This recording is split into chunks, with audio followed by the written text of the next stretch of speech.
so the next thing we're going to take a look at is kind of how the heart actually goes about working. And the one thing I'll say with this one is we're going to kind of work through what is kind of referred to as the cardiac cycle of the heart. So what is happening as the heart's going through its contraction process.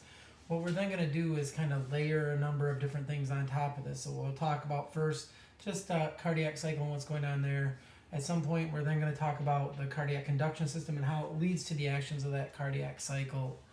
We'll then also take a look at EKGs and how we can actually observe electrically what's going on during that cardiac cycle. So again, we're going to do a few things over here that we're going to kind of go over the same thing but taking slightly different looks at it on each of these ones. So the main thing with the heart is it is made up of cardiac muscle, and we're going to see in both the upper chambers and lower chambers there is kind of this spiralized kind of bundle of fibers. So not only does it contract in or up, it's kind of a combination of squeezing in and up on each of these ones to be more efficient about moving the blood.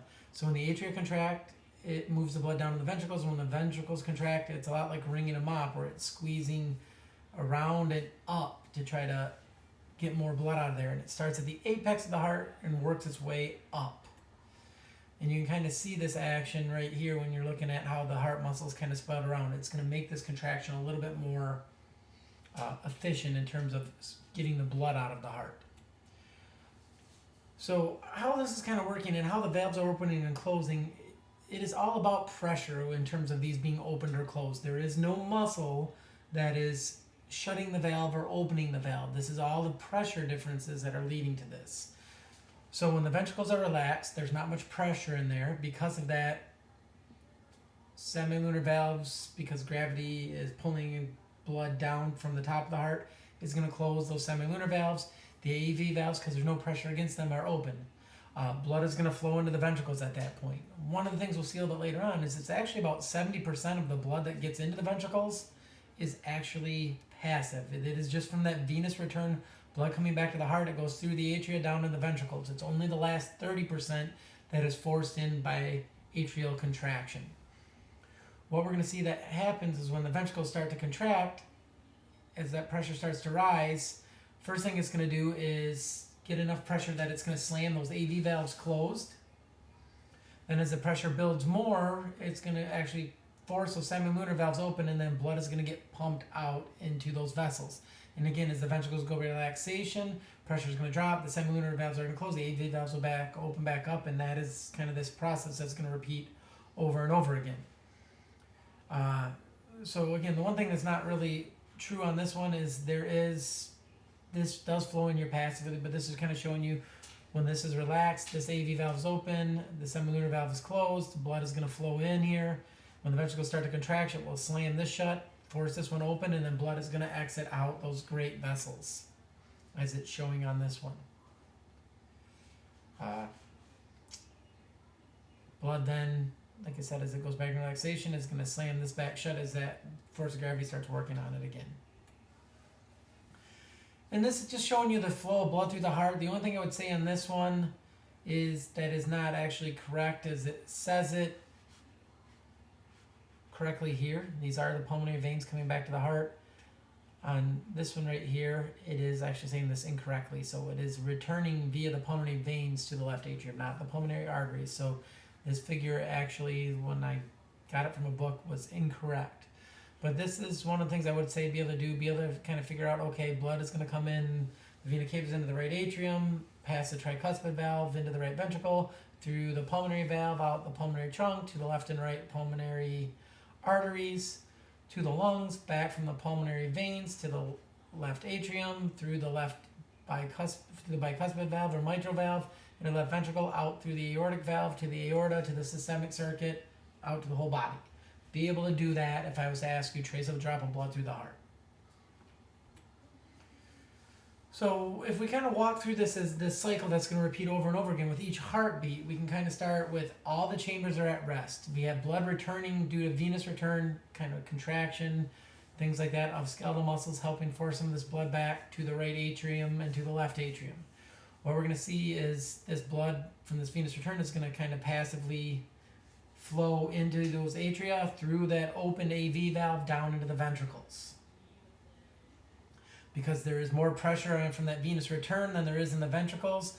There's greater atrial pressure, the ventricular pressure, which keeps those AV valves open. And there's less pressure because we have gravity pulling down on the blood above the heart. There is less pressure inside the ventricles than there is in that arterial trunk pressure, so that keeps the semilunar valves closed. As the atria go into contraction, and systole is this idea of contraction, diastole is relaxation, but atrial systole is when these atrias are going to contract. So 70% of the blood is moved in the ventricles passively. The atria are now going to contract. This is going to create more pressure. So definitely less ventricular pressure than atrial pressure, so those AV valves stay open. Definitely still less ventricular pressure than arterial trunk pressure, so the semilunar valves are closed. But as that atria finishes its contraction, it is going to get us the maximum amount of blood in the ventricles that is going to be present there. That is that end diastolic volume in the ventricle. And what's left in there after end systole is the difference between those two is really how much blood we've pumped out, or that stroke volume is what we'll call it. So what happens next is the ventricles start going into contraction as the atria are finishing. So as this ventricle starts going into contraction, it's going to start at the apex and start contracting. The atria are now relaxed, the ventricle's contracting. Pressure gets greater than it is in the atrial area. What this is going to do is going to cause those AV valves to slam shut. So the bicuspid and tricuspid slam shut. At this point, there's still not enough pressure that it's forced the semilunar valves open yet. And this is at the stage we call an isovolumetric contraction. So the same volume contraction. This is before that pressure is built enough to open up the semilunar valves, but enough to close the AV valves. So at this point, nothing's left to heart. As we get into later ventricular systole, at this point, the ventricular pressure has got to be way more, obviously, than the atrial pressure, so that AV valve is closed, but now the pressure has got to be more, as the pressure is built, is more than the arterial trunk pressure. What this is going to do is force those semilunar valves open, and at this point now, blood is exiting the heart. So this is going to be forcing it up as that contraction squeezes in and up. It's going to be forcing more and more blood out. The blood that is ejected out is what we refer to the stroke volume, and it is the difference between that end diastolic and end systolic volume is really what is our stroke volume. What's going to happen then is as the ventricles finish their contraction, you're going to go back into ventricular diastole. So atria at this point are still relaxed. Ventricles are going into relaxation. Early in this, there's still more ventricular pressure than there is arterial pressure. So that AV valve is closed. Blood starts pushing back down towards those semilunar valves. It's going to start as gravity starts pulling back in this. So that's going to close those semilunar valves to stop the blood from backflowing to the ventricles. And as we get into this late ventricular diastole, the atria are still relaxed. The ventricles have now relaxed to the point now there's less pressure inside the ventricle than there is in the atria. That AV valve opens back up and we start getting passive filling of the atria again, and we're back to where we started. And what happens with each heartbeat is this cardiac cycle of that atrial and ventricular diastole. We go into atrial systole, pushes blood into the ventricle. We then are going to go into atrial diastole as the ventricles go into systole. It's going to start pushing that blood out. As that blood gets pumped all the way out, we're then going to have the ventricles go into diastole again and close the semilunar valves, open back up the AV valves, and we get blood going back in again, and we're starting our next cardiac cycle. And this is the nice little one here that kind of shows the whole idea here as you kind of walk through it. So you can see at the beginning, everything are relaxed. Atria contracts, it's going to force blood into here, shows you which valves are open. To me, at any time during this, you should have an understanding of what should be open and what should be closed in terms of the valves of the heart and what is causing those opening or closing. We're going to see a little bit later on here, we're going to talk about the heart sounds, the lub-dub of the heart. That is actually those AV valves and those semilunar valves slamming shut is the sound you're actually hearing. So the heart sounds, again, are those two heart sounds that you can listen to with a stethoscope. You have the first and second heart sound. First sound's a little bit louder, second sound a little bit quieter, but these you can actually listen to through a stethoscope. They kind of go by lubbed up. I don't think they particularly sound like lubbed up, but that what this is it's basically like a door slamming. So The first sound is actually generated when that ventricle goes into systole, and it's going to slam shut that AV valve. This is happening with a lot of pressure, so it's louder and longer, more resonant, like it says, than the second heart sound, which the second heart sound is the dup sound. What this is actually the aortic and pulmonary semilunar valves closing after the ventricles start going into diastole. Again, sometimes you can get a little split in this one because there is a little bit more back pressure in the systemic circuit versus the pulmonary circuit. So a lot of times you will see the aortic valve close slightly before the pulmonary valve. Sometimes you'll hear a split in this. And a heart murmur, very simply, is just any abnormal sound that the heart makes. So it could be a regurgitation of blood through a valve. That's going to make a vibration, makes a sound. Could be narrowing areas, holes in septums. These are all things that can create an abnormal heart sound. Like it says there, valvular stenosis. This narrowing makes it more turbulent to generate sound. If the valve isn't competent and doesn't stay fully closed, so you can get a regurgitation of blood, which is a lot like a balloon. If you're letting just a little bit of air through it, it's going to create a vibration and make a sound. What is kind of interesting about the heart is we're going to talk about a lot of this contraction and everything like that, but the heart in and of itself is a little bit able to do this on its own. We influence it with the brain, and a lot of times we need that brain to influence it to get it to do the level we need it at, but the heart is capable of beating on its own. We refer to this as autorhythm, and this is a function of cardiac muscle. This is one of the things that cardiac muscle does. It can kind of beat without getting command to it. It's going to rhythmically contract.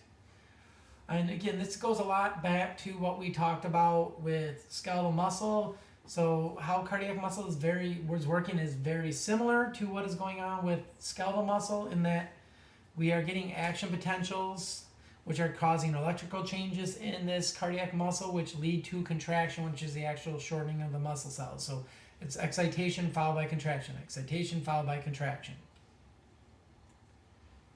So again, the main body of the heart is made up of that myocardium, which is cardiac muscle. So again, if you don't recall, short branched things here, cells, single nuclei generally. They have these specialized connections in between the cells called intercalated discs, which can let charged particles move from one cell to another. We do still have the sarcolemma with T tubules. We have the sarcoplasmic reticulum with the myofilament surrounding the myofilaments. We still have the overlap of those fibers, those thick and thin filaments, the actin and myosin, and generally the optimal overlap that's happening is when we have blood in the chamber. We're getting that perfect amount of stretching, which is going to be able to generate the most force when it contracts. What we're going to see is between these cells we have a lot of folding interconnections like this, and what we're going to see that there is a lot of surface area with a lot of gap junctions in this area. So this helps hold those cells together, but it also facilitates the ability of these cells to influence one another. And these intercalated discs are these specialized structures. So these are gap junctions that will let charged ions move from one cell to the other. What this really means to us is, unlike skeletal muscle, if you stimulated one muscle cell or fiber in that muscle, it didn't influence any other cells, so the cells next to it. You had to have a motor unit with branches of that particular motor axon that were going and innervating each cell. What we see with cardiac muscle is if you stimulate one cell, it is also going to stimulate all the other cells that it is connected to by these intercalated discs. So, and because these are branching cells, pretty much when you stimulate one cardiac muscle cell, you're going to stimulate that and all the cells it's connected to, as well as all the cells those ones are connected to, and so on and so on. So basically, you get this huge network of cells that are all interconnected that are going to function together as a single unit. These cells are also tightly locked together by these desmosomes, so you're not going to get these cardiac muscle cells pulling apart as they contract. And those gap junctions, again, are letting these ions move from one cell to the other, and really means that an action potential can move along the whole cardiac muscle that's connected together. So what this means is we get this functional unit. They call it a syncytium, but a functional syncytium But basically, all the muscle cells that are connected to one another are going to function as a single unit. What we're going to see is all the cardiac muscle in the atria are all connected. All the cardiac muscle in the ventricles are all connected. There is not really a connection of those muscles between one another other than the cardiac conduction system, which we'll talk about. But this is why we get the atria contracting together as a single unit and the ventricles contracting together as a separate single unit. So we have an atrial syncytium and a ventricular syncytium. And again, it's because of that fibrous skeleton that we talked about in an early one here that is electrically isolating the atrial muscle from the ventricular muscle. And this is again showing that cardiac muscle with these gap junctions in those intercalated discs. And again, this is what makes cardiac muscle distinct and different from skeletal muscle in terms of being able to function as this syncytium, as this unit, as those intercalated discs. And it's specifically the gap junctions that let those ions travel from one cell to the other. It's really linking these cells together in terms of electrically. But the rest of this should look somewhat familiar. This is kind of showing you those sarcomeres. This is very similar to what we did with skeletal muscle. The basic contraction idea is the same. You have the actin and myosin bonding sites, that latching mechanism where it's going to work its way across, that whole sliding filament theory. All that's happening the same way. I'm not going to go through this again. We've seen this in A&P 1. If you want to go back and remind yourself, you can go and look at some of the skeletal muscle contraction videos to kind of go through how this muscle actually contracts, but it's the same basic process. One of the things we're going to see with cardiac muscle is we can't let this go into fatigue. With the skeletal muscle, if you fatigue a muscle, it is kind of all right in that wait a little while, it'll be fine. With the heart, we continually have demand for oxygen getting to the tissues. Because of this, cardiac muscle cannot fatigue. It has a very big supply for energy, and we need it to stay aerobic almost all the time. So one of the things we see with cardiac muscle, really good blood supply, lots of mitochondria, lots of myoglobin, lots of creatine kinase, ability to use lots of different molecules as an energy source. So it can use lactic acid, it can use fatty acids, it can use glucose, amino acids, ketones. These are all things that cardiac muscle, because it stays very well oxygenated, can use as an energy source. And again, this keeps us from having this heart go into fatigue, because again, if you lose blood flow to the brain for a few seconds, you're going to be unconscious. 3 to 5 minutes, you're going to start getting cell death if tissue is not getting enough oxygen. And again, we have to keep this very, very aerobic. Anything that really messes with this, so any blockage a lot of times can lead to a heart attack and lead to heart muscle cell death. And again, that is not a good thing to have happen. That's a heart attack. All right, so what we'll do on the next ones here is we will start working through more of this cardiac conduction system, and the other way, kind of, again, working multiple layers into what is going on with this cardiac cycle, but now getting a little bit more into how the electrical changes that are happening in that heart that lead to contraction are actually occurring. So I will see you next time.